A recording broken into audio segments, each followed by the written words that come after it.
खबर राजस्थान से, जहां राजस्थान के देवली उनियारा उपचुनाव में बवाल के बाद राजस्थान पुलिस ने निर्दलीय उम्मीदवार नरेश मीणा को गिरफ्तार कर लिया है। नरेश मीणा ने एसडीएम अमित चौधरी को मतदान के दौरान कल यानी कि बीते बुधवार को थप्पड़ जड़ दिया। देवली उनियारा में उपचुनाव के दौरान इस घटना के बाद जमकर उपद्रव हुआ। निर्दलीय उम्मीदवार नरेश मीणा के समर्थकों ने पथराव किया, आगजनी की घटनाएं भी हुई। देवली उनियारा में एसडीएम को थप्पड़ मारने के बाद गांव समरावता में लगातार तनाव का माहौल बना हुआ है। पुलिस बुधवार रात से ही नरेश मीणा को गिरफ्तार करने की कोशिश कर रही थी, लेकिन समर्थकों के उत्पात के बाद पुलिस गिरफ्त से नरेश मीणा फरार हो गया था। वहीं आज यानी कि गुरुवार सुबह अपने समर्थकों के साथ नरेश मीणा वापस लौटा। इसके बाद अब आखिरकार पुलिस को सफलता हाथ लगी है और आज यानी कि गुरुवार दोपहर को पुलिस ने नरेश मीणा को गिरफ्तार कर लिया है। तो चलिए, ये तो खबर आपने जानी, अब इस खबर का पक्ष जानिए मेरे सहयोगी शिवम से।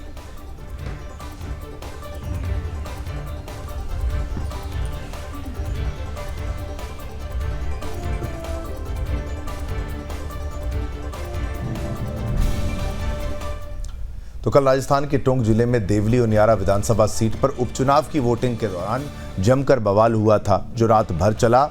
समरावता गांव में निर्दलीय उम्मीदवार नरेश मीणा द्वारा एसडीएम को थप्पड़ मारने के बाद से हड़कंप मच गया था।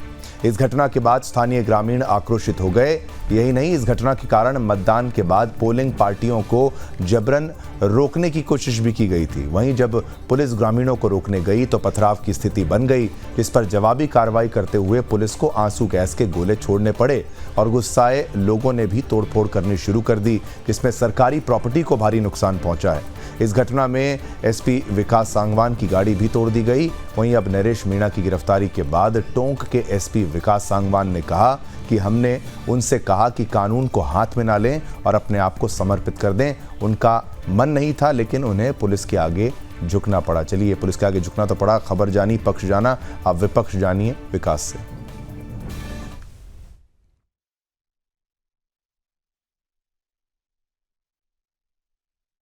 देखिए, उसको समझाइश की गई कि कानून हाथ में ना ले और अपने आप को समर्पित कर दे। और इनिशियली वो मूड में नहीं थे, लेकिन पुलिस की तैयारी को देखते हुए उनको झुकना पड़ा। अब कहाँ लेकर गए सर और किन किन मुकदमे में? जो भी धारा इनके लगेंगी राजकार्य में बाधा आगजनी करने के संबंध में, वो सब उन पर जो भी विदित हो गए वो कार्रवाई की जाएगी। पुराने और मामले थे जिनके लिए वो वांछित चल रहे थे? डेफिनेटली उन सब का भी रिकॉर्ड मंगवाया गया है और उनमें भी गिरफ्तारियां होगी। टोटल अब तक कितनी गिरफ्तारी हो चुकी है?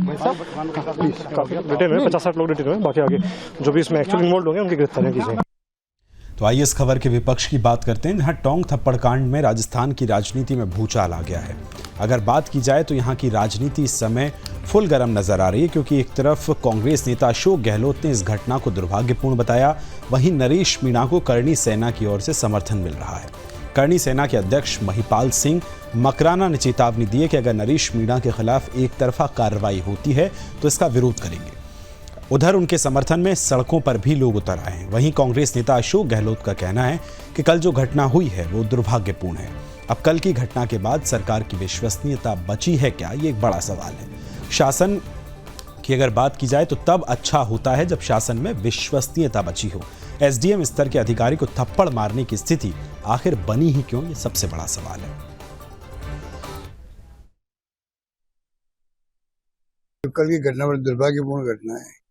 अब कल की घटना के बाद में आप बताइए, सरकार का इकबाल बचा है क्या? सरकार का इकबाल होता है गवर्नेंस के लिए। शासन तब होता है तब अच्छा गवर्नेंस में इकबाल बना रहे। इकबाल ही खत्म हो गया। आप जो घटना घटित हुई है कल, वो मामूली घटना नहीं थी। एसडीओ लेवल के अधिकारी को आप थप्पड़ लगाए कोई व्यक्ति, ये स्थिति बनी क्यों?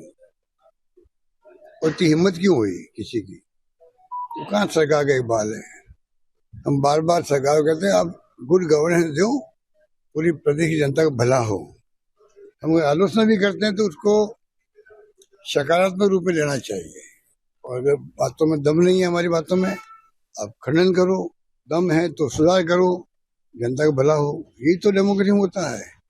पर बीजेपी के तो जैन में, उनकी फितरत में है ही नहीं कभी कि आप विपक्ष की भावनाओं का आदर करो, बात सुनो, आलोचना को सहन करने की शक्ति रहे आप में। ये तो है ही नहीं उनके अंदर।